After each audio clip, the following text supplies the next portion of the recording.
En tous les cas, merci à tous qui, entre deux canicules, celle qui nous a quittés et celle qu'on nous annonce, avaient, en cette heure relativement tardive, fait l'effort de nous rejoindre dans le cadre de cette nouvelle conférence consacrée ce soir et la dernière conférence avant l'été, consacrée ce soir aux permanences d'accès aux soins, en abrégé PA2S.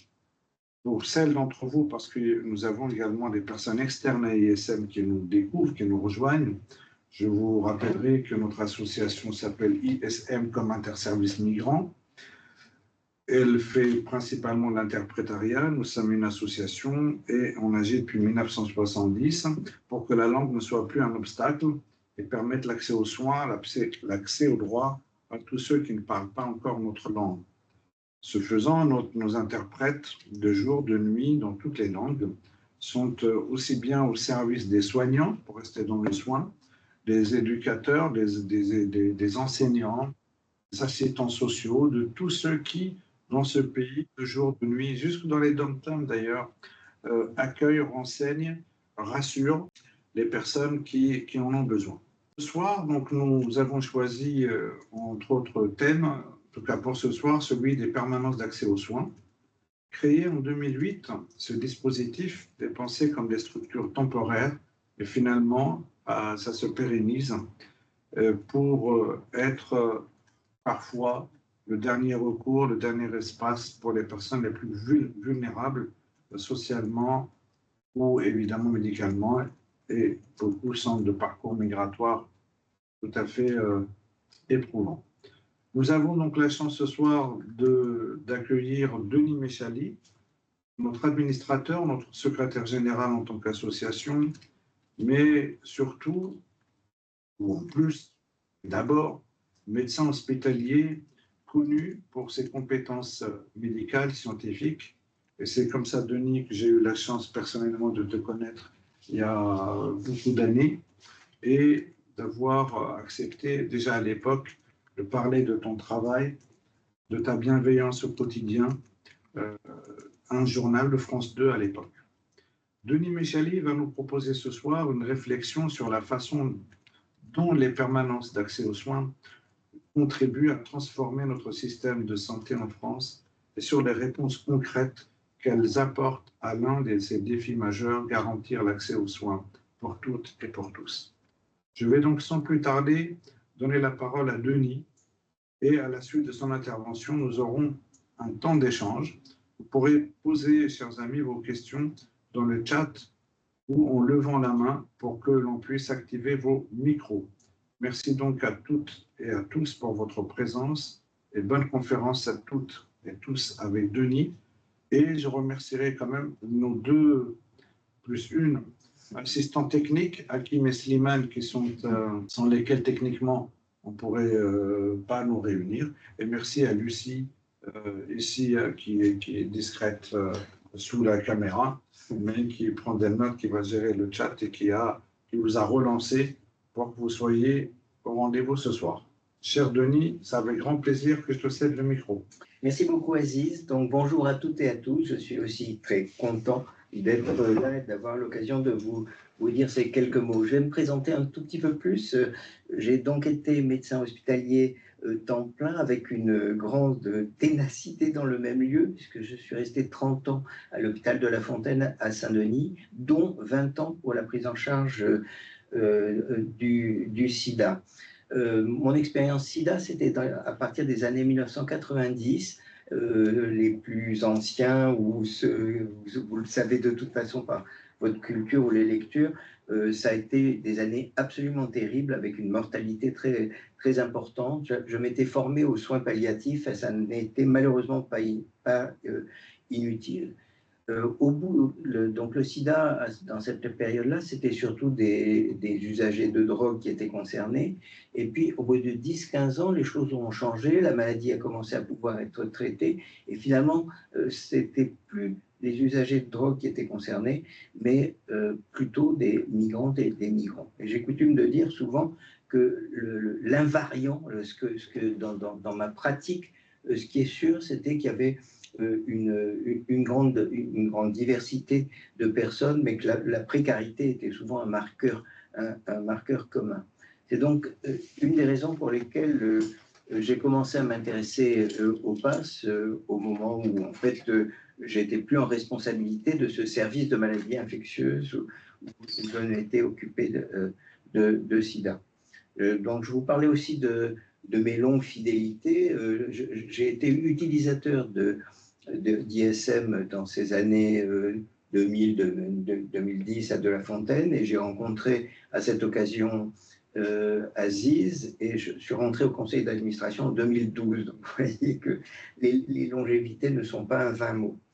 À partir de 2012, quelque chose comme ça, enfin dans cette période-là, je me suis intéressé au PASS, d'abord à l'hôpital de Saint-Denis, puis j'ai quitté Saint-Denis et j'ai fini mes dernières années d'activité médicale comme médecin clinicien, sont passées à l'hôpital Saint-Louis. Je suis aussi un homme de fidélité et d'amitié, et j'avais rencontré la responsable de la PASS de Saint-Louis, le docteur Claire Georges, qui malheureusement nous a quittés l'an dernier, qui est décédé.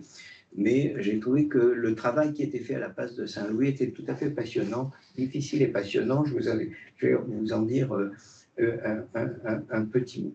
Là, on va rentrer dans le vif du sujet sur ces permanences d'accès aux soins de santé que j'ai préparé. Certains d'entre vous connaissent, sont sûrement en lien avec des PASS diverses et variées.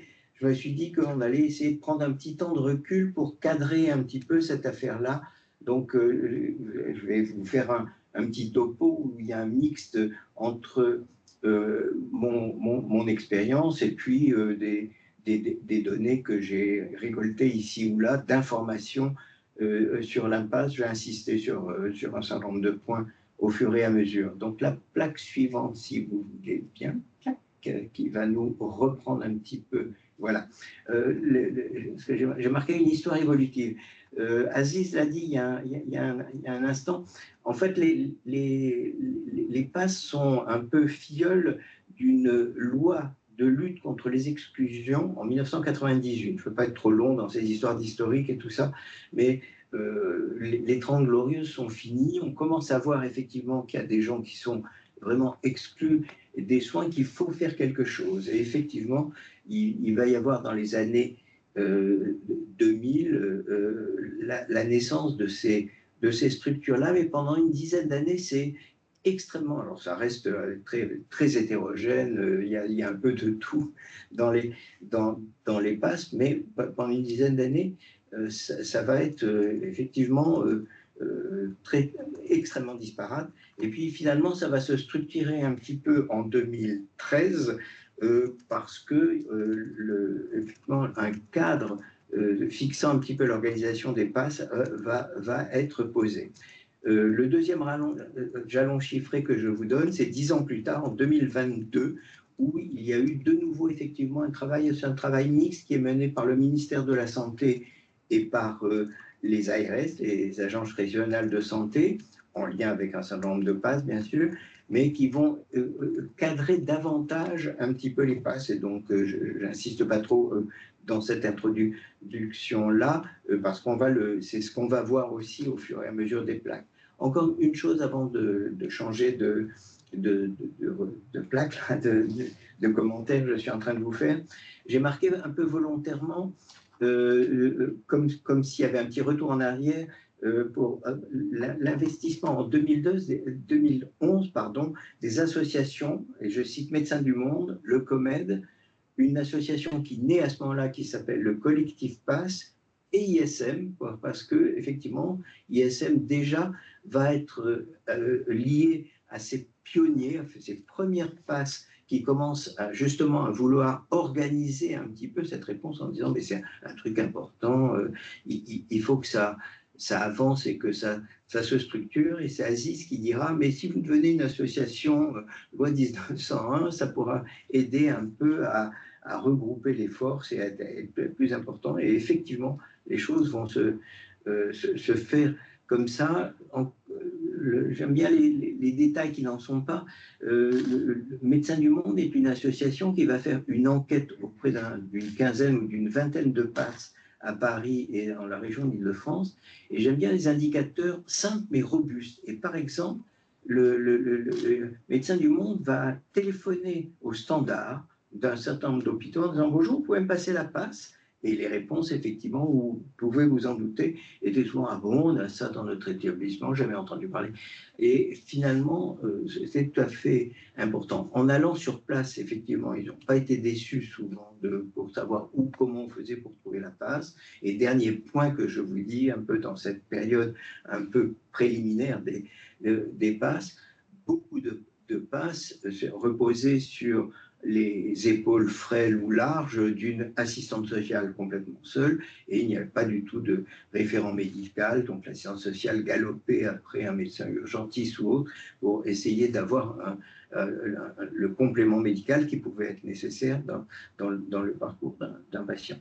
Donc tout ça, effectivement, était extrêmement désorganisé et commence quand même un petit peu à évoluer, je vous le disais, à partir de 2013. Alors, la suivante, je vous, j'espère ne pas trop vous perdre dans un maquis d'informations qui partent un peu dans tous les sens, mais en tout cas pour éviter ça, parce que vous allez voir juste après quand même qu'il y a une assez grande diversité obligée des passes, puisque liée à la diversité même des problèmes de santé, problèmes médicaux ou problèmes sociaux qu'il faut aborder, mais je voulais qu'on pose tout de suite quand même l'essentiel dans cette affaire-là.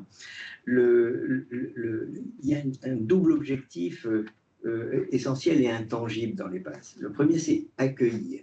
C'est-à-dire que si une personne a un besoin de santé, il n'y ait pas de blocage pour des raisons d'accès aux droits ou de capacité financière. Au moins au départ, on aura sans doute à le reprendre parce qu'on va voir que après, lorsque le soin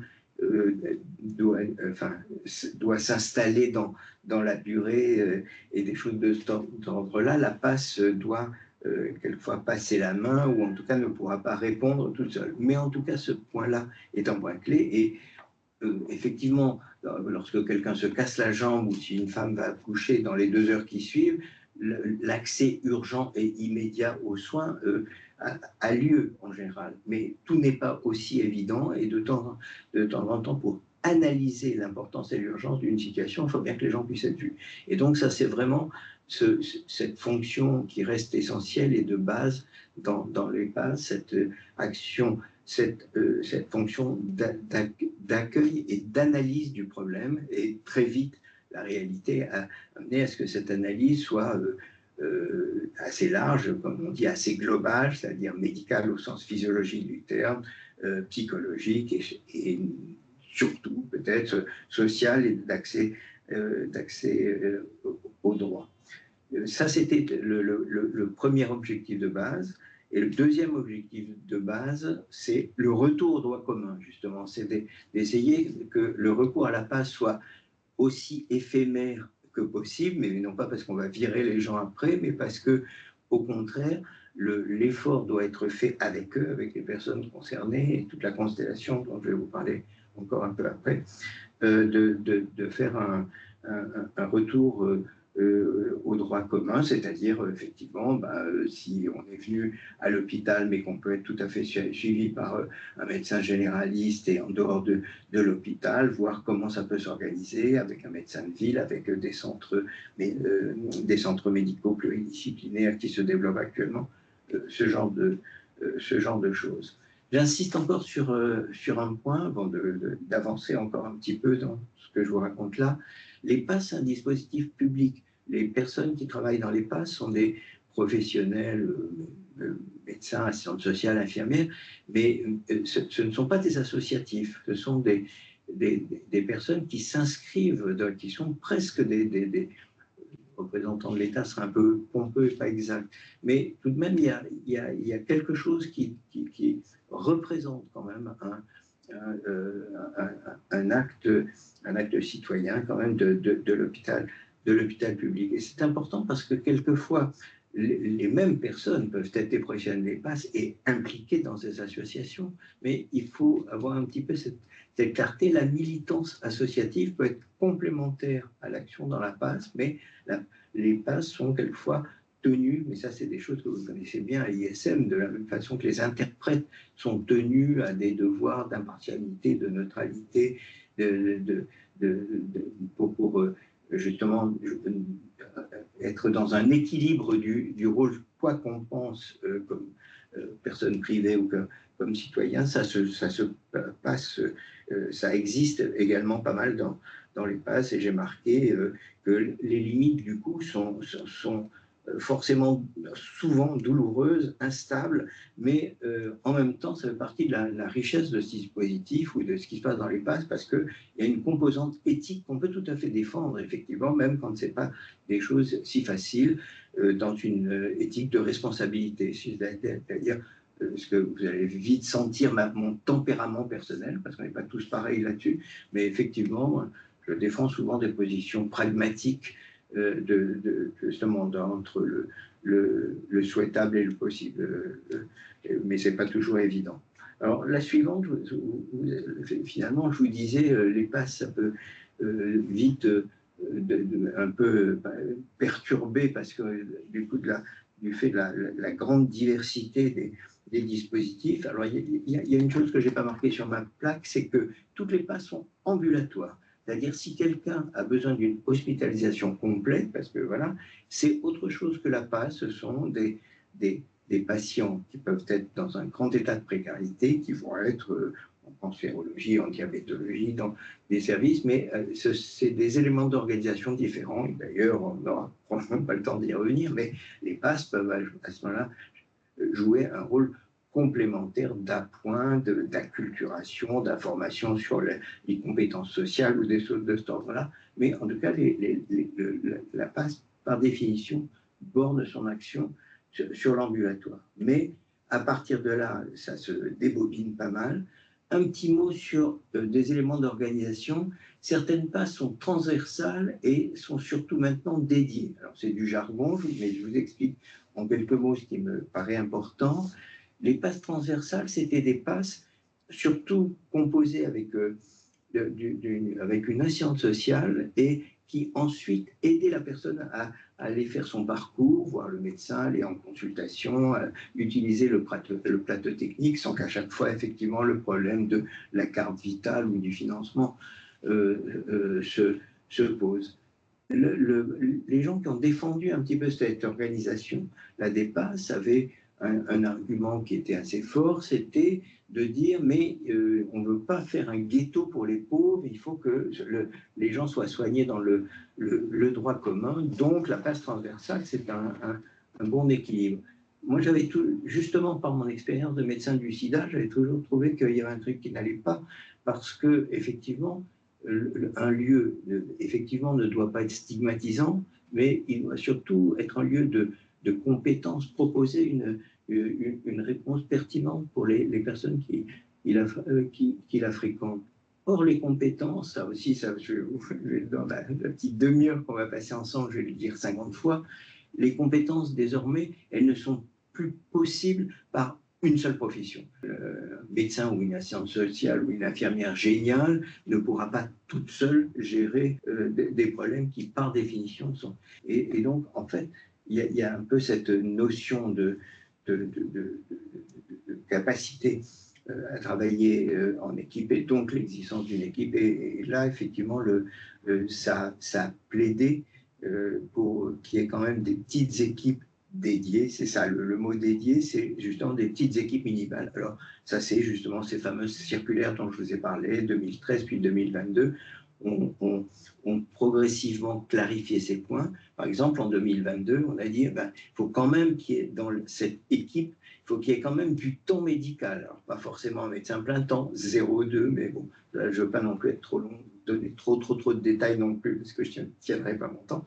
Mais un peu cette idée-là de dire il faut des compétences de base médicales, sociales, donc un travailleur social et un infirmier, et selon possibilité, ça devient un petit peu plus flou, pour d'autres compétences, des compétences de psychologue ou psychiatre, ou le recours à l'interprète. On parlera tout à l'heure de la place de l'interprétariat pour les patients allophones. C'est un peu moins structuré. Mais enfin, voilà, dans l'ensemble, maintenant, les 3/4 des passes sont des passes dédiées dès qu'elles atteignent un certain temps. Alors ensuite, je vous débobine rapidement ma petite liste.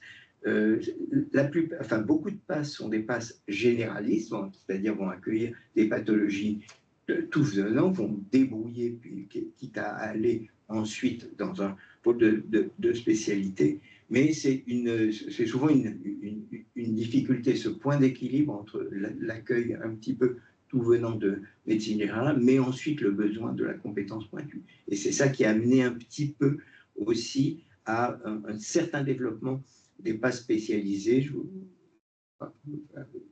les citer quand même, bucco-dentaires ou ophtalmologiques. Alors, il y a aussi quelque chose qui est lié un petit peu aux particularités des personnes, des populations concernées. Donc, il y a des passes spécialisées dans les problèmes mère-enfant, donc le problème pour les femmes ou la prise en charge des enfants, mais aussi des passes donc psychiatriques avec effectivement tout le volet divers. On peut avoir un problème de santé mentale et il faut quand même avoir un accès pour les problématiques somatiques. Ça peut être l'inverse. Alors, tout ce truc dont je suis en train de, toutes ces passes dont je suis en train de vous parler sont à dominante au sein de l'hôpital public, mais il existe de plus en plus des passes de ville qui soient structurées uniquement autour d'actions de ville, médecins généralistes ou centres de santé.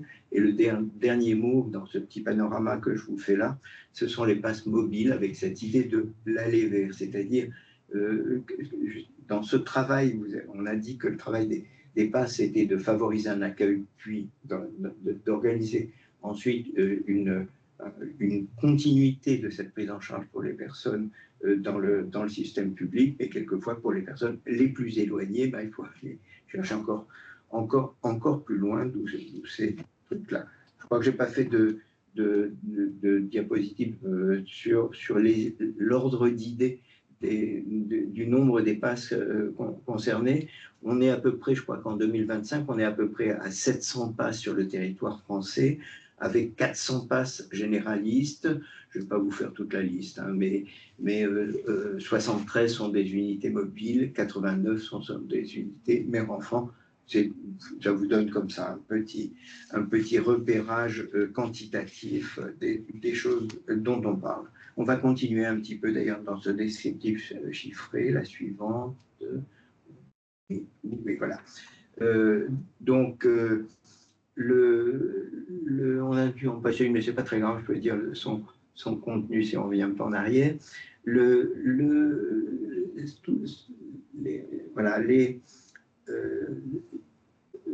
L'activité des passes, ce descriptif de ce que c'est une passe, etc., et puis se fait un petit peu, c'est organisé au fil des années, c'est plutôt piloté maintenant par les agences régionales de santé et le ministère de la Santé, mais qui incite les différentes passes à avoir un COPIL, un comité de pilotage. Et ça, en fait, c'est tout à fait important. Seul, je crois, là, actuellement, on dit que les 2/3 des passes à peu près ont réellement un comité de pilotage et décrivent de façon de plus en plus précise leur activité et donc leurs besoins. Mais en fait, c'est très important parce que ce repérage d'activité permet aux gens d'obtenir les moyens ou de râler si les moyens sont insuffisants. Des fois, ils râlent dans le désert, on le sait, mais pas toujours. Mais ça permet aussi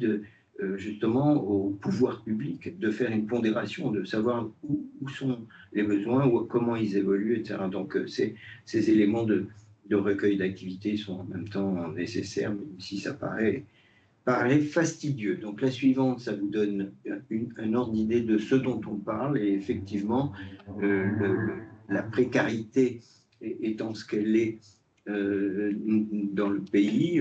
Les éléments de migration aussi, on va en reparler aussi dans les plaques suivantes, mais c'est les passes, toutes personnes confondues, c'est environ 200 000 personnes.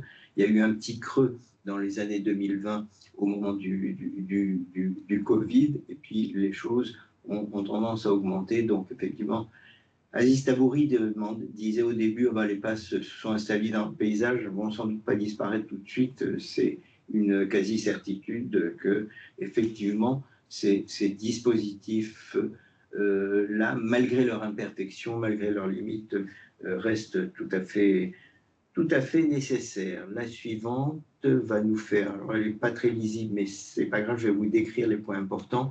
Le grand trait à gauche, là, le plus dense, ça correspond à la région Île-de-France. Hein, sinon, c'est une description par région. Et effectivement, sans grande surprise, les régions les plus concernées sont la région, pour l'activité des passes, c'est la région Île-de-France, puis la région Aquitaine, puis les Hauts-de-France, et ensuite d'autres régions. Alors, en queue de peloton, parce que les personnes sont moins nombreuses dans la file active, mais ça ne veut pas dire que les problèmes ne sont pas quelquefois d'une extrême lourdeur. On trouve des territoires d'outre-mer, on trouve la Guyane, les Antilles, on trouve la Réunion, on trouve Mayotte. Donc effectivement, ce sont des petits chiffres par rapport aux chiffres massifs de l'Île-de-France. L'Île-de-France, c'est le quart de 200 000 personnes, ça fait 50 000 personnes qui fréquentent les passes, c'est vite vu, mais donc les problèmes peuvent se poser comme ça avec des spécificités diverses dans diverses régions. Donc la suivante. Alors, là aussi, pendant très longtemps, on avait l'impression que les publics des passes, enfin, là aussi, je n'ai pas encore parlé volontairement de la présence des étrangers par rapport aux personnes autochtones, mais sur cette idée là quand même que le public des passes allait être à dominante d'hommes.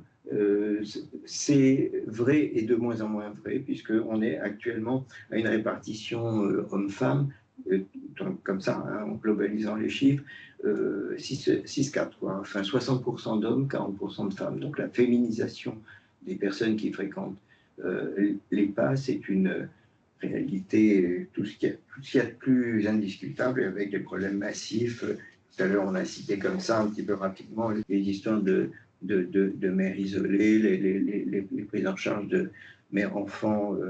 Effectivement, c'est des problèmes quelquefois extrêmement, de mineurs isolés, dont je ne peux encore parler non plus, mais qui sont des problèmes extrêmement lourds à chaque fois, mais qui vont se poser un petit peu dans ce cadre d'ensemble.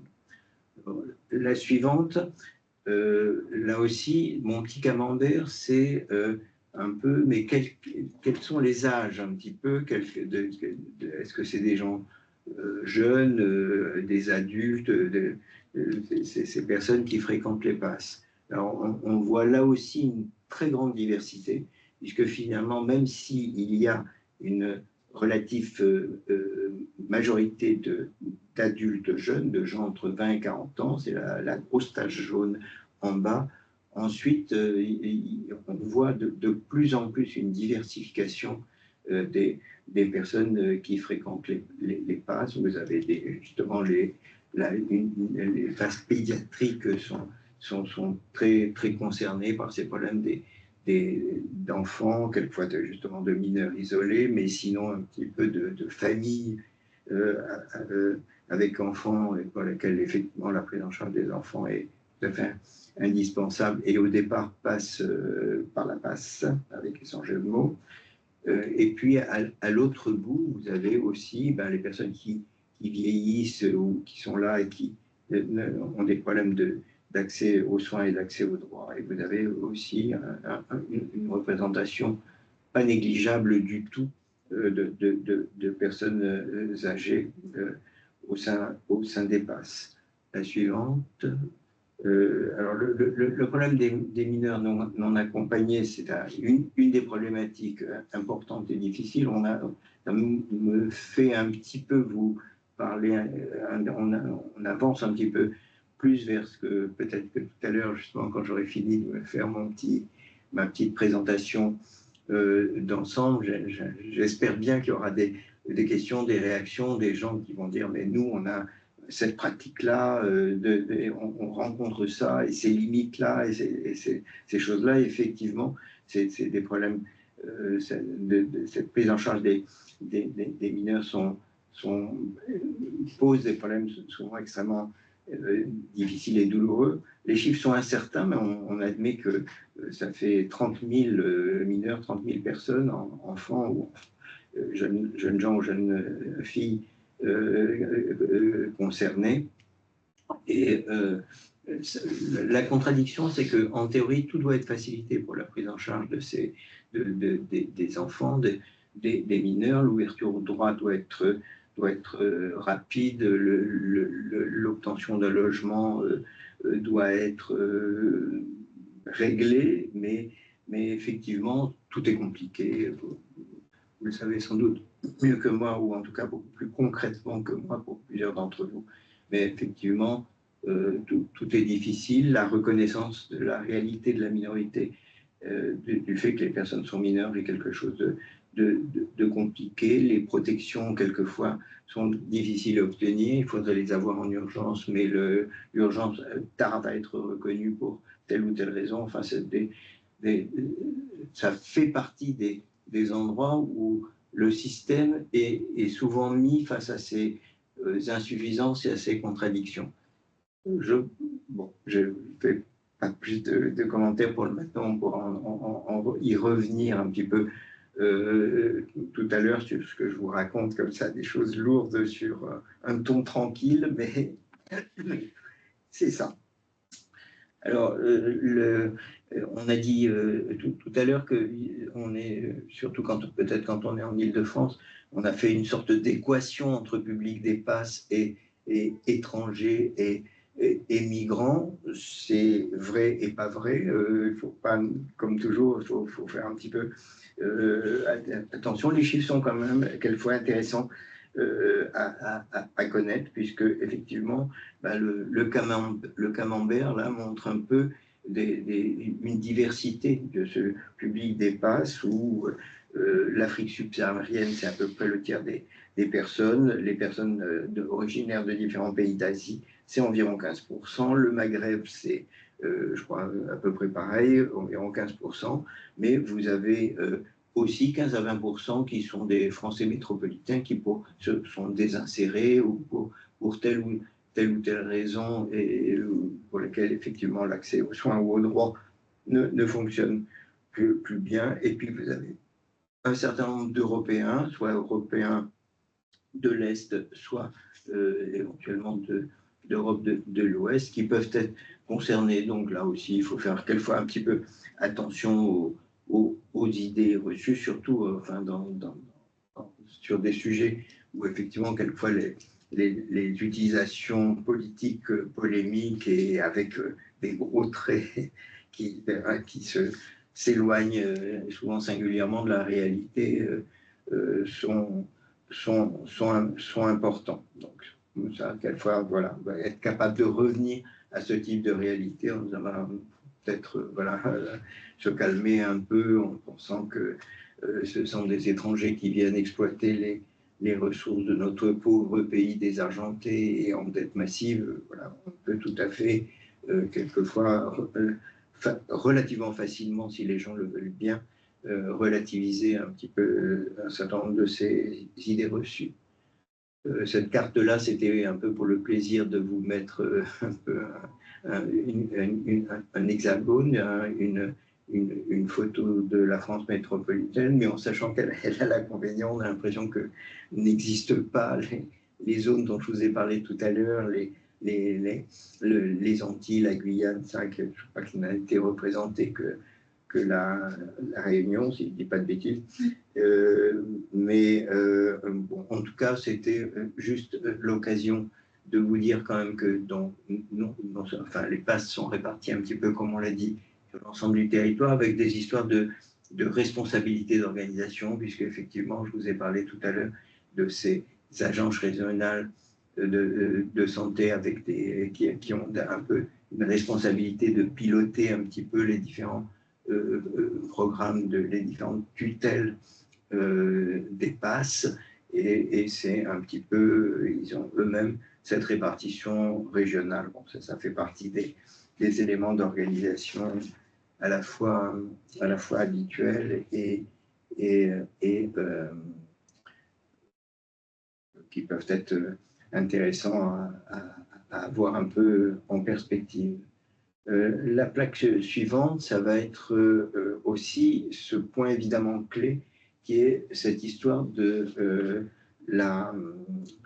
l'accès aux droits sociaux. Alors là aussi, on voit que les réalités sont quelquefois un petit peu contrastées. Plus de la moitié des personnes qui arrivent dans les PAS, effectivement, ont entre guillemets droit à rien, c'est-à-dire qu'en tout cas, ils n'ont pas ni une aide médicale, ni ni PUMA, enfin, ni une carte vitale, pour le dire rapidement. Mais ce n'est pas toujours le cas. Il y a des gens qui ont en fait des droits, soit des droits incomplets, soit des droits quelquefois presque complets, avec à la fois une couverture de base et une couverture complémentaire, mais ils ne savent pas, ils ne l'utilisent pas de façon correcte. Donc, mais ce n'est pas le même travail à ce moment-là pour les soignants, pour les travailleurs sociaux ou pour les soignants, de devoir ouvrir des droits qui n'existent pas du tout ou amener à une utilisation pertinente de droits lorsqu'ils peuvent exister. Donc, en tout cas, effectivement, les problèmes les plus cruciaux se posent souvent pour les PAS autour de ça, autour de ce problème à l'accès aux droits, en sachant que c'est assez... enfin, les problèmes sont d'autant plus souvent difficiles et douloureux que l'accès aux soins est une chose, mais qu'il y a d'autres éléments essentiels de la vie, l'accès au logement, l'accès à l'éducation, le droit de travailler, et que quelquefois, ces différents droits sont saucissonnés, sont disjoints. C'est extrêmement compliqué, ça fait partie. Je sais que les interprètes sont aussi des gens qui doivent travailler quelquefois sur la frustration, sur l'acceptation de limites dont certaines vous paraissent vraiment humainement insupportables et citoyennement très regrettables. C'est effectivement, là aussi, on est très souvent confronté à ces éléments de difficulté et de contradiction. J'en tire pas une conséquence tout à fait pessimiste, comme on va le voir un peu sur les plaques suivantes, où on va quitter un petit peu ce petit descriptif général que je vous faisais pour rentrer plus comme ça dans des réflexions un peu complémentaires. Alors, un mot évidemment concernant les problèmes de l'allophonie et du besoin d'interprétariat. Donc effectivement, sur ces files actives de plus de 200 000 personnes, les personnes allophones sont réputées toujours pareil. C'est pas des chiffres ISM, c'est des chiffres un peu tirés des statistiques gouvernementales au sens large, des ARS, amenant à des chiffres de 1 sur 4, environ 50 000 personnes concernées, avec une disparité selon les régions. Ça peut être jusqu'à 60% en Guyane, et c'est de l'ordre de 20% de notre fameux quart des personnes qui ont des problèmes de compréhension du français en Île-de-France. J'avais trouvé comme ça en 2022 un chiffre recensé de 40 000 actes d'interprétariat en présentiel. et un repère chiffré. J'ai volontairement pas cherché à donner beaucoup de repères chiffrés dans tout ce déluge déjà d'informations que je vous donne dans ce petit paysage si varié des passes que je vous fais. Enfin, on ne met que les dépenses ou la valorisation de dépenses concernées par l'interprétariat pour les passes, c'est de l'ordre de 2 millions d'euros. Ouais, c'est des choses évidemment importantes, mais qui n'empêchent pas effectivement là aussi cette très grande variété. Malgré tout, il semble qu'un peu plus d'une passe sur deux dans des lieux publics, dans ces hôpitaux publics dont je vous ai parlé, se préoccupent quand même du problème de la non-francophonie d'un certain nombre de leurs clients et mettent en place une politique face à l'interprétariat un petit peu réfléchi. Je tourne beaucoup autour du pot pour vous dire que c'est extrêmement divers, extrêmement hétérogène. C'est pas toujours le recours à l'interprétariat par téléphone, à ISM par téléphone, parce qu'on pense qu'il y a un besoin qui se pose quelquefois oui, quelquefois non, mais les obstacles sont quelquefois de nature très diverse. Bon, là, je n'ai pas le temps de trop développer ce point-là, mais on pourra, si je vais bientôt finir mon petit topo pour qu'on puisse discuter un petit peu. Oui, c'est ça, j'ai déjà été assez bavard, donc je vais m'accélérer un petit peu pour qu'on puisse avoir un temps d'échange. Mais voilà, ces problèmes là se posent de cette façon-là. Alors je rajoute juste un peu, là aussi, c'est frustrant d'aller si vite, mais ça fait rien. La médiation en santé a trouvé une petite place légale, presque un peu paradoxale, un peu plus rapide encore presque que l'accès à l'interprétariat dans la loi Touraine, la loi dite Touraine de 2016, loi santé, où effectivement cette notion de l'accompagnement des publics éloignés du système de santé a été posée comme une obligation au moins théorique. Et voilà, faire les problèmes d'arbitrage, de péréquation. Là aussi, il y a beaucoup de problèmes à gérer, par exemple pour les maladies pour lesquelles il faut des médicaments coûteux, que ce soit les médicaments du VIH ou les médicaments du cancer ou des choses comme ça. Là aussi, quelquefois, ça peut dépasser les possibilités même d'une consultation passe, et à ce moment-là, effectivement, il y a des réponses complémentaires qui doivent se mettre en place pour éviter justement les contradictions entre mortels, on va dire, ingérables, un peu. Mais à chaque fois, c'est des choses quand même assez compliquées et qui expliquent une partie de l'hétérogénéité. Si je pense qu'on verra tout à l'heure, là, si on a des témoignages qui remontent d'un certain d'entre vous qui sont amenés à fréquenter tel ou tel passe, on voit sûrement des réponses assez diverses d'un lieu à l'autre. Alors, effectivement, tout ce travail-là, tout ce que je vous présente là, ça vise quelquefois à essayer justement de remettre un peu d'équité, un peu au milieu de tout ça, que ce ne soit pas trop une sorte de petite loterie selon les lieux dans lesquels on est. Ce n'est pas toujours si facile à éviter. Bon, je passe un petit peu. La suivante. Donc, je voulais quand même vous dire un petit mot sur le fait que j'ai beaucoup insisté quand même sur les difficultés, les contradictions, les limites. C'était impossible de faire un topo sur les passes comme si on racontait un truc facile et que effectivement on était un pays merveilleux qui arrivait à tout prendre en charge. Ça serait effectivement un mensonge inventé.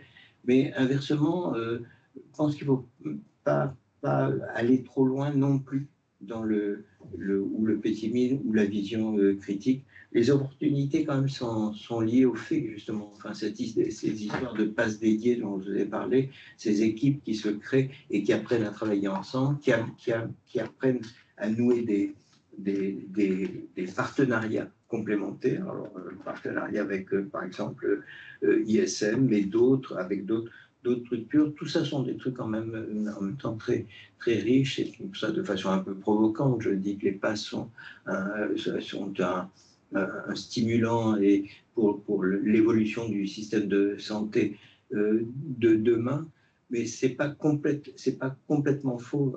C'est pas les seuls, hein, mais toutes les structures qui prennent en charge des situations chroniques, que ce soit les personnes âgées, le milieu du handicap, mais aussi les passes qui représentent souvent des personnes particulièrement fragilisées par différents indicateurs de précarité que je n'ai pas pris le temps de définir, mais qui sont multiples et en même temps extrêmement tangibles. Tout ça, ça amène en même temps à des réponses tout à fait intéressantes. Je vous disais que j'ai été un pragmatique. Je pense quand même que ça fonctionne mieux quand on arrive à avoir l'ingrédient malgré tout, d'une confiance mutuelle qui s'installe. C'est pas pour des raisons simples, ça pourrait paraître un propos de bisounours, mais c'est pas tellement pour des raisons morales que j'insiste là-dessus, mais sur le fait que si on doit absolument collaborer, que la pluridisciplinarité est obligée, que c'est une pluridisciplinarité de plus en plus large, qui va jusqu'aux patients concernés eux-mêmes ou des représentants associatifs. À un moment donné, la bagarre ou les accusations réciproques deviennent un peu contre-productives, et inversement, la capacité à travailler ensemble, même si voilà, ça passe par des éléments critiques, sont quand même un atout. De façon, c'était pas seulement pour les passes, mais au Canada, au Québec, ils avaient développé le concept des hôpitaux magnétiques. Les hôpitaux magnétiques, c'était des hôpitaux où il faisait bon travailler, il faisait bon se faire soigner. Et c'est cette idée-là, c'est cette idée de responsabilité des personnes, des soignants, mais du travail en équipe. Ça a l'air d'être des trucs très généraux, mais j'y crois beaucoup, parce que ça peut tout à fait se concrétiser. Et j'enfonce encore mon petit clou avec la plaque suivante, qui va être les deux dernières, je crois les trois dernières. Tout ça, finalement, aussi, pourquoi est-ce que c'est malgré tout aussi des choses intéressantes? C'est parce que c'est l'exercice d'une médecine ou d'une prise en charge soignante qui est de type care, c'est-à-dire effectivement qui n'est pas seulement du soin des techniques, mais qui est un soin large dans les éléments pris en charge. Et le mot anglais care, c'est soin avec sollicitude. Donc effectivement, il y a un peu cette idée d'organisation particulière et avec une volonté bienveillante du soin, ce qui est un peu insolite d'une certaine façon. Mais voilà, les passes expriment bien ces choses-là. Et je pense que l'ISM est beaucoup confronté actuellement aux problèmes et aux menaces potentielles de l'intelligence artificielle. Le soin, en général, c'est exactement la même chose. Il y a toute une part du soin technique qui repose sur des normes extrêmement strictes, des repérages statistiques, des choses comme ça. OK, c'est très important, mais ça ne répond pas à tout. Et il y a toute une part justement du soin pour lequel les éléments de relation sont très importantes, et les passes l'illustrent très bien. Et c'est ce que j'appelle un peu une organisation artisanale de haut niveau. C'est un peu, et je crois vraiment que ce sont des éléments à ce moment-là complémentaires. Mais effectivement, difficile, je comprends bien pourquoi souvent, si on raconte ça, on peut être un peu rejeté comme rêveur ou baratineur, mais parce qu'effectivement, l'idée de l'artisanat montre quelque chose qui travaille aussi sur l'incertitude et sur les limites, et c'est forcément difficile de travailler sur l'incertitude. La suivante, je vais peut-être y passer. Je vais passer. L'avant-dernière, avant ma conclusion, c'est qu'est-ce que j'avais marqué, voilà, c'était un petit peu ça va être une occasion de vous parler, peut-être 2 minutes pour vous parler un petit peu de ce qui se passait au niveau de la passe Saint-Louis. souvent, justement, au niveau de la médecine la plus technique, souvent, par exemple, en cancérologie, les gens font des réunions de concertation pluridisciplinaires. En jargon, c'est RCP. Et effectivement, ce qui se passait à Saint-Louis, mais qui existe aussi dans d'autres lieux, ça vise d'ailleurs un petit peu à se développer, c'est des RCP avec le MSE, c'est-à-dire médico-social et éthique, c'est-à-dire de pouvoir poser les problèmes en dehors de leur composante médicale par rapport à tous les éléments sociaux, par exemple, comment on soigne un cancer avec un traitement à prendre régulièrement pour une personne qui couche sur un matelas dans la rue, qui n'a pas de logement. Enfin, toutes ces problématiques-là qui sont à la fois pratiques, éthiques et très concrètes méritent d'être discutées et essayer d'être gérées à leurs divers niveaux. Le fait de travailler en pluridisciplinaire et de faire un peu ce type d'organisation, ça allège le poids pour chacun. Effectivement, le poids des frustrations dont je vous ai parlé, mais ce n'est pas par hasard que ça a du mal à se développer. Parce qu'effectivement, en même temps, il y a une idée quelquefois d'accepter les limites, les insuffisances. Hein, ça demande quand même une sorte de mélange de volonté et d'exigence que certains fuient un petit peu par la réponse un peu binaire, un peu caricaturale. Je ne prends pas le temps de vous donner des exemples concrets, je les reprendrai et je vous raconterai peut-être quelques cas si ce n'est pas vous qui me les amenez quand j'aurai fini un petit peu ce petit tour d'horizon. Je vais conclure pour vous dire effectivement que ce que je vous ai présenté, c'est un dispositif qui est à coup sûr complexe, divers et qui reste assez hétérogène, même si malgré tous ces progrès qui sont amenés par la circulaire de 2022 qui a cadré un petit peu les choses. Oui, je ne vous ai pas dit aussi, mais pour ceux qui veulent un petit peu approfondir tel ou tel milieu, moi je me suis appuyé pas mal dessus pour préparer un peu mon petit topo. La HAS et le gouvernement ont fait des fiches par sujet sur des trucs très multiples, la page générale, la page pour les enfants, la page de l'interprétariat, le lien avec les urgences. Enfin, il y a beaucoup de sujets qui sont abordés et qui donnent des cadres de réflexion et de mise en pratique qui sont assez intéressantes.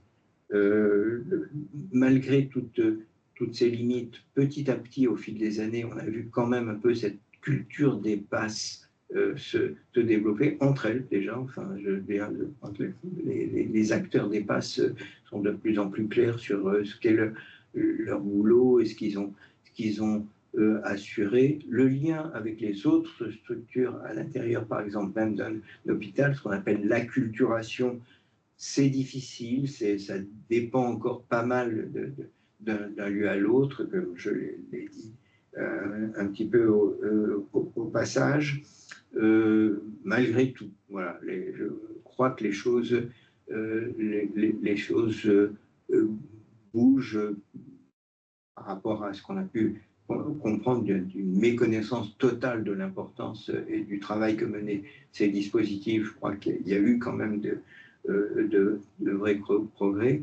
Et je crois que, quelle que soit l'alternance politique qu'on aura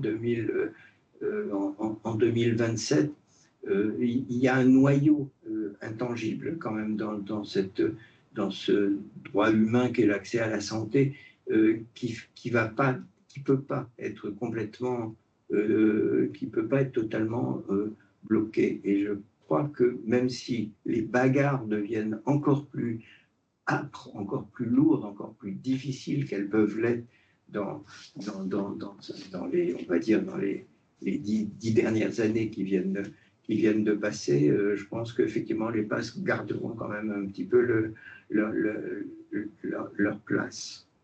Voilà, c'est fini. Oui, c'est très intéressant et j'aimerais tout juste vous poser deux questions. Et la troisième, c'est plutôt pour demander un exemple de précision sur un élément que vous avez mentionné. La première question concerne les mineurs non accompagnés. Vous avez mentionné que les chiffres sont incertains. Alors moi, je me pose la question, comment les chiffres sont-ils incertains concernant cette catégorie de personnes, d'autant plus que vous avez bien précisé qu'ils ne sont pas expulsables, hein.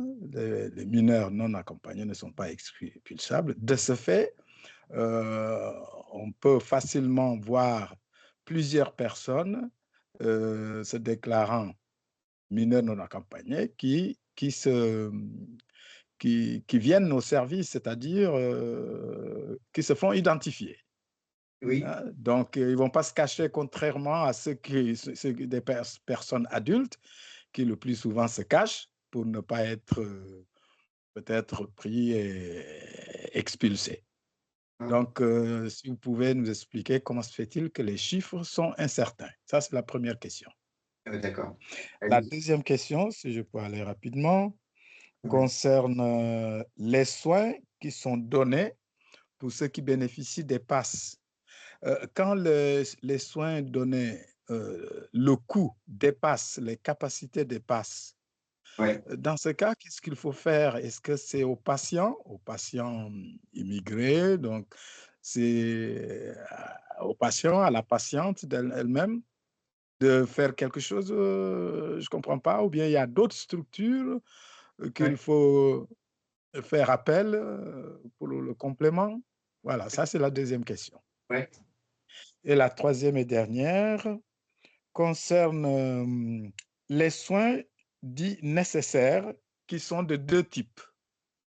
Vous avez parlé du type care, un mot anglais, comme vous l'avez dit, et vous l'avez distingué du type cure. Bon, je dis cure, même en français on dit cure.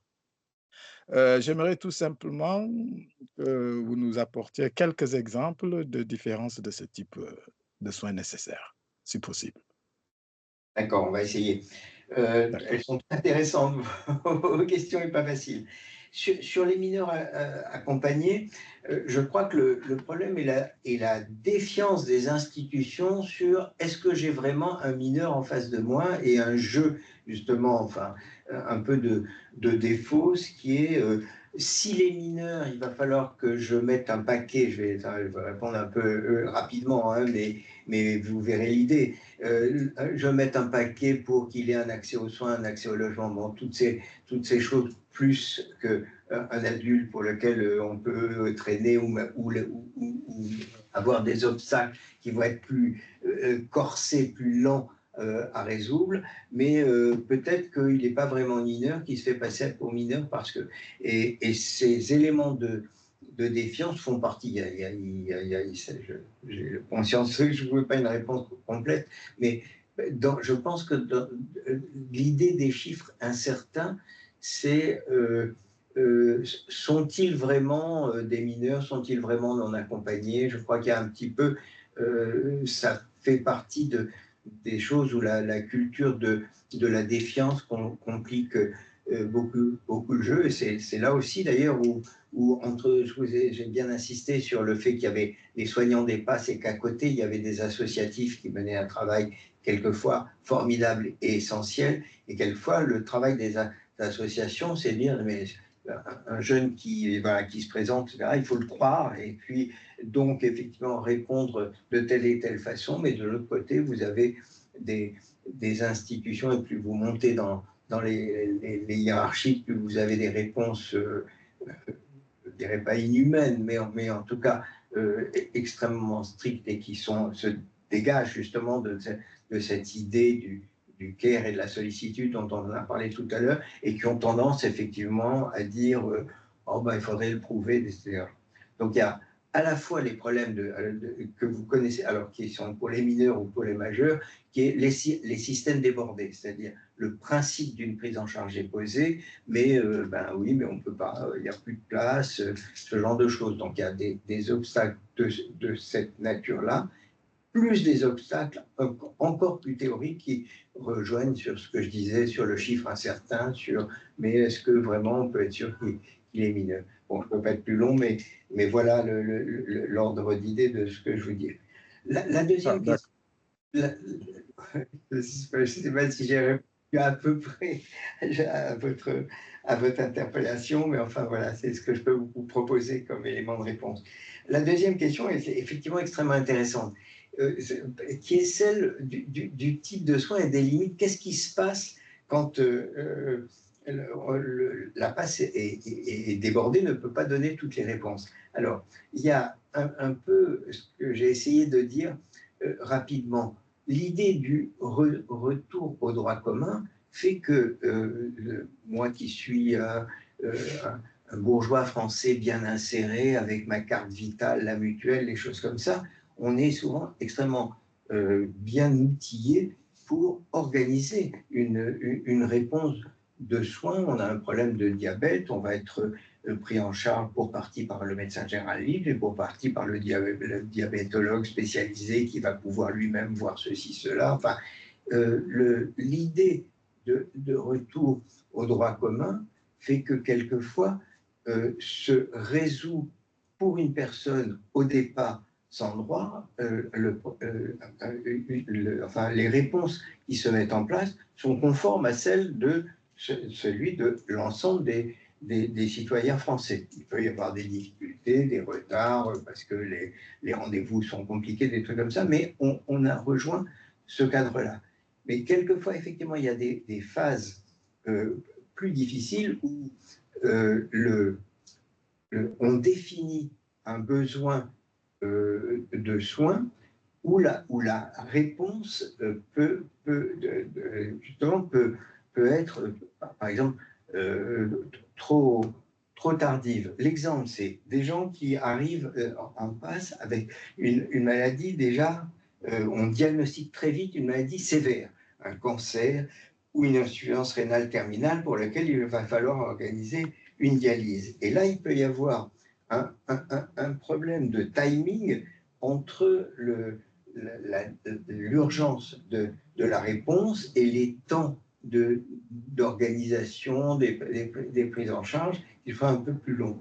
Dans ce cadre-là, quelquefois, ça peut laisser une place, mais pareil, hein, je vais vous frustrer parce qu'à un moment, je vais rester forcément un peu vague, un peu général, mais effectivement, dans un certain nombre de cas, au moins des soudures ou des compléments faits par on fait un budget, et si effectivement il y a un entourage qui peut, ou la personne elle-même, les ressources de la personne, ou les personnes d'un entourage qui peuvent compléter, ça peut être important, au moins transitoirement, le temps effectivement que cette organisation des réponses puisse se faire. Et dans certains cas, effectivement, ces problèmes sont encore plus aigus. Par exemple, en théorie, l'aide médicale d'État est faite, et je suis passé un peu vite sur la diapo parce que voilà, je voyais mon temps qui filait, mais l'aide médicale d'État, c'est un truc un peu bizarre puisque c'est un droit aux soins qui est proposé pour des personnes qui sont en situation irrégulière sur le territoire. C'est un peu bancal, mais en même temps, bon, c'est cette idée généreuse que la santé étant un droit de base, ben, il faut le déconnecter des histoires de droit au séjour, du droit des autorisations à travailler ou de choses de cet ordre-là. Mais en même temps, les limites théoriques de l'aide médicale de l'État, c'est effectivement des personnes qui sont sur le territoire pour des raisons qui ne sont pas directement liées j'avais une maladie connue dans mon pays, je pense que je serais mieux soigné et avec une meilleure prise en charge, sans participation financière de ma part en France, donc je viens. En théorie, on est en dehors du système. Les choses ne doivent pas s'organiser comme ça, ou doivent, si enfin, dans un monde idéal, il faut avoir des conventions, organiser un petit peu la venue pour telle ou telle raison. Dans les nombreux cas où ce n'est pas le cas, où effectivement les personnes se trouvent sur le territoire, ont le besoin de soins, on voit bien comment, quelquefois, vous avez des choses qui vont être un peu difficiles entre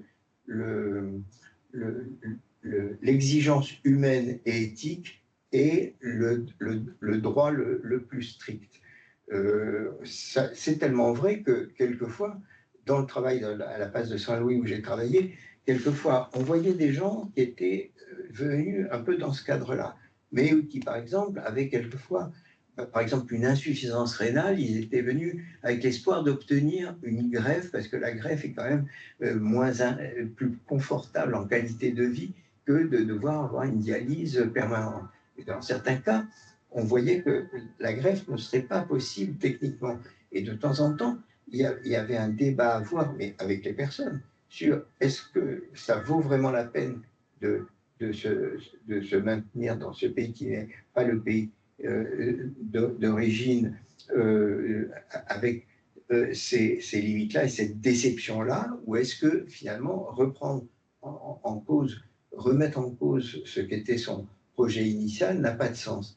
Si les choses sont abordées justement, comme je l'ai dit tout à l'heure, dans une optique care, ça me permet de gagner du temps pour votre troisième question, c'est-à-dire une réponse qui soit extrêmement loyale, qui ne soit pas une réponse tronquée ni manipulée, etc., qui soit une réponse techniquement irréprochable, expliquée avec des mots clairs aux personnes, éventuellement avec un interprète si l'allophonie n'est pas garantie.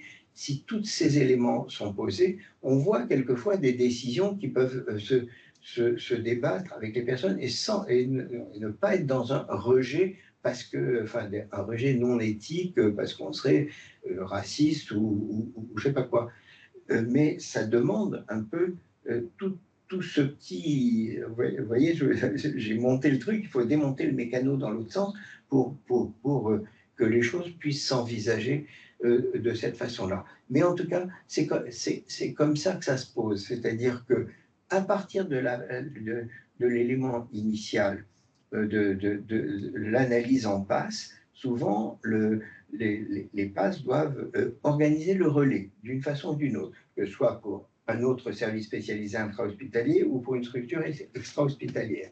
C'est pas toujours facile à faire, mais ça doit se faire. En général, on y arrive. Il y a cette histoire de... Bon, je ne reviens pas parce que je ne vais pas tout recommencer. Effectivement, sur mais est-ce qu'il peut arriver qu'on ne trouve pas de financement complémentaire en pareil cas et que la personne concernée soit laissée pour compte à elle-même? Oui, si vous voulez, j'ai essayé à la fois d'être clair et d'être, on va dire, un peu pudique, mais quand je vous ai parlé, enfin, il y a des choix tragiques dans les passes, effectivement. Je pense que ça ne serait pas rendre service je crois que ce n'est pas rendre service de penser qu'on peut tout résoudre. Il y a effectivement des situations en impasse pour telle ou telle raison. Alors, justement, c'est pour ça que j'ai pris l'exemple de choses difficiles qui peuvent se régler justement avec l'accord des personnes concernées, sur une limite, en disant, bah oui, là, vous risquez vraiment de... Je me rappelle comme ça d'un cas d'une dame tunisienne qui était venue avec l'espoir d'un traitement tout nouveau pour son mélanome. En fait, c'était pas possible, malgré vraiment après une évaluation tout à fait précise. Et du coup, s'est posé le problème d'une fin de vie comme ça, toute seule en France, dans une structure, ou de rentrer dans son pays où elle serait entourée par la famille. Et finalement,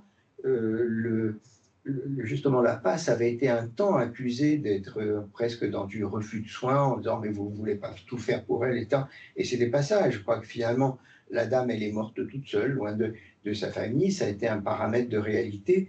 Je ne suis pas sûr que c'était le mieux techniquement et humainement, mais c'est compréhensible aussi. Mais en tout cas, que il y a une collection de situations qui sont des situations à choix tragiques et où le choix tragique, quelquefois, se traduisent par ce qu'on pourrait tout à fait clairement définir comme une perte de chance par rapport à d'autres personnes qui ont moins cette cumulation d'obstacles qu'on voit dans les publics des passes. Oui, là, pour moi, la réponse est malheureusement, évidemment, oui. C'est bon, merci. De rien. Merci à vous. Et le dernier élément, care et cure. Alors, le care et le cure, en fait, on vient d'y répondre longuement. En fait, le cure, c'est souvent, justement, c'est vraiment toute cette partie technique de la médecine. Je me souviens d'un cas que j'avais prévu de vous raconter, mais je vais juste le prendre en quelques instants. C'est un monsieur qui est arrivé avec un diabète qui s'est avéré avoir besoin d'insuline, il n'avait pas besoin avant. Le cure, c'était le diabétologue a dit il a besoin de 3 injections d'insuline par jour, et le care, c'est le fait que le monsieur qui ne parlait pas le français, qui parlait le bambara, a pu être pris en charge dans un foyer, un logement social. Par chance, il y avait une jeune aide-soignante qui était elle-même, qui parlait le bambara, et que à ce moment-là, le fait que le monsieur apprenne à gérer tout seul les injections d'insuline, ce que c'était un malaise hypoglycémique, et genre, cette éducation-là était passée par une alliance entre le médecin diabétologue et la jeune femme parlant bambara, capable de bien expliquer patiemment au monsieur. C'est exactement ça le care. C'est de trouver un aménagement du soin qui prenne en compte les déterminants qui ne sont pas les déterminants strictement techniques et qui cherche à organiser à ce moment-là le plus efficacement possible la réponse. Et ça peut passer, il y a quand même dans mon petit exemple, le fait que les compétences, elles sont quelquefois, voilà, elles sont à chercher où elles sont, et c'est pas forcément un grand spécialiste, ça peut être pas du tout, c'est une compétence. D'accord, merci bien, docteur. En prie. Alors, on a une question dans le chat donc de Eline qui demande s'il y a assez d'effectifs au niveau des professionnels au sein de la PAS. Et ensuite, je laisserai la parole à Bala qui lève la main. Donc, voilà, si vous pouvez déjà répondre à cette question sur les effectifs. Est-ce qu'il y a assez d'effectifs Alors, dans les PAS? pareil, j'ai essayé d'expliquer la notion d'hétérogénéité. Je crois que ça vraiment c'est assez variable. Il y a je vais essayer de le dire sans bafouiller. D'abord, quelquefois, les activités changent au fil du temps. Donc, par exemple, un effectif qui peut être suffisant à un moment donné, 3 ans plus tard, il ne l'est pas parce qu'il y a eu un afflux. Bon, il peut y avoir ces problèmes-là. Mais sinon, globalement, je crois quand même qu'on avance vers un peu plus d'adéquation. Parce qu'à un moment, j'ai connu une période des passes où justement le financement dépendait de ce qu'on appelait ces missions d'état général. Et je vais vous le dire en toute clarté, de temps en temps, il y avait des directeurs d'hôpitaux qui avaient de tels besoins qui piquaient l'argent. C'est-à-dire qu'ils le mettaient pour d'autres choses. Ils ne le piquaient pas pour le mettre dans leur poche. Ils n'étaient pas des voleurs. Mais ils disaient, dans mon hôpital, il y a tellement de besoins. Oh, celui-là, il n'est peut-être pas si essentiel que ça. Et l'argent partait ailleurs. Alors, il faut, on appelle en jargon, des crédits sanctuarisés, des crédits fléchés. C'est-à-dire, non, cette activité passe, elle est importante. Si on a dit qu'il y a tel besoin, en personnel ou autre, ou en dépenses pharmaceutiques, on a pris cet exemple-là tout à l'heure, il faut absolument que ce soit là. Et donc, on avance un petit peu dans ce sens-là. Maintenant, vous dire que c'est le cas partout et que toutes les PAS ont la dotation qu'elles souhaiteraient, dont elles auraient besoin, ce serait mentir. Je pense qu'il se passe dans les PAS ce qui se passe qui existe actuellement dans l'hôpital public. Il y a des fuites de personnes qui ne restent pas dans le système ou parce qu'ils font des burn-out ou parce qu'ils démissionnent, et ils font des burn-out et ils démissionnent parce que quand le décalage est trop important entre les besoins et ce qui vous est attribué pour travailler, qu'on est obligé de galoper pour ne même pas pouvoir répondre comme on voudrait aux besoins, certaines personnes ne supportent plus ça. C'est ça ce que j'ai essayé de résumer sur le mot des tensions et des problématiques éthiques en disant, c'est que ça existe aussi. Je mentirais si je vous disais que les passes fonctionnent exactement comme il faut, etc. Non, non, je ne fais pas un discours hollywoodien de cet endroit-là ou lénifiant. Mais voilà, je donne juste les pistes disant que quand même, il y a eu quand même pas mal d'avancées vers plus d'équité quand même, que par rapport à il y a une dizaine d'années. Je crois qu'il y a eu pas mal de progrès quand même dans ce sens-là, mais quelquefois c'est un peu la course à l'échalote, c'est-à-dire que justement l'arrivée de la précarité s'accroissant en général, ou par exemple, donner l'exemple des femmes seules avec enfants, etc. Vous avez quelquefois l'aggravation des problèmes qui va plus vite que ce que peuvent être l'évolution des ressources. Donc c'est pour ça que ça peut donner des impressions un peu désespérantes, ou en tout cas assez négatives de ce genre de choses. Voilà ce que je peux vous dire. Alors, on va prendre 2 petites dernières questions. Il nous reste 10 petites minutes. Donc, on a Bala et Meyan, si je prononce bien les mots. Je vous laisse activer vos micros. Merci. Bonsoir tout le monde. Bonsoir. Tout d'abord, je vous remercie en fait pour cette conférence. C'est vraiment très, très enrichissante. Et ma question est telle. Tout à l'heure, vous avez dit que l'AME limite un droit donné aux étrangers en situation irrégulière, mais donc couverts par l'AME, quoi. Mais s'ils sont sous couvert de l'AME, ont-ils ou elles le droit d'aller consulter les passes? Ah oui, mais bon, ça, là, ça peut arriver. Enfin, il y a une partie, je pense, qui peut être facile dans votre réponse, qui est que quelquefois, des personnes. Ah oui, enfin, je vais y répondre dans les deux sens. Le premier truc, c'est que quelquefois, j'entendais dans votre question, quelquefois des gens viennent dans les passes, mais ils pourraient très bien se débrouiller de façon tout à fait efficace en consultant ailleurs. Donc, quelquefois, le travail des passes va être ça, simplement ça, un travail de réorientation en disant non, non, vous seriez mieux en allant voir le centre de santé de ville plutôt que d'avoir fait 40 km pour venir à l'hôpital public. Ça, c'est une partie. Mais je crois que ce n'était pas vraiment le sens de votre question. L'autre, c'était que, justement, les passes ne font pas de triage, même si la personne, quand on va faire l'analyse, on va dire, ah ben oui, mais là, vraiment, elle est arrivée avec un visa touristique, c'est un peu trafiqué son truc, probablement. Ça ne doit pas rentrer en ligne de compte. Ça peut arriver, la vie étant ce qu'elle est, que telle ou telle personne se trouve sur le parcours et bloque un peu l'accès aux classes, mais les pas sont vraiment fondamentalement faits pour que ce que vous dites, enfin si c'est ça le sens de votre question, ça ne se pose pas. C'est-à-dire que l'accueil se fasse, que l'analyse du problème de santé se fasse, qu'on puisse dire ensuite loyal. Moi, je suis beaucoup pour l'information loyale et complète. L'information loyale et complète, c'est effectivement bon, là, une analyse médicale, etc., et sociale. L'explication, c'est le recours à l'interprète professionnel si nécessaire pour expliquer aux personnes à la fois que ils peuvent avoir fait une demande, mais que ça va être un peu difficile d'y répondre parce que ceci, cela.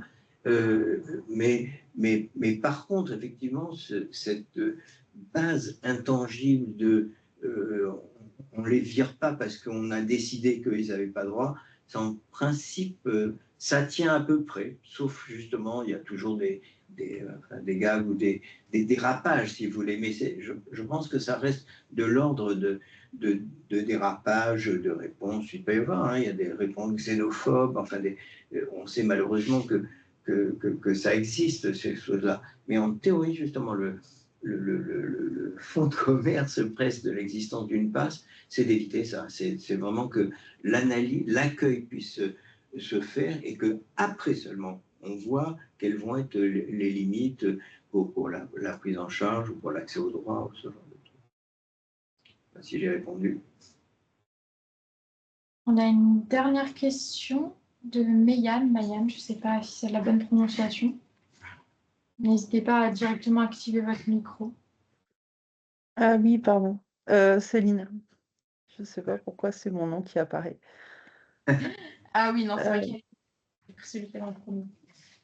Je voulais vous remercier, docteur Mechahi, pour la qualité de l'intervention. Moi, je suis infirmière en passe depuis plus de 3 ans.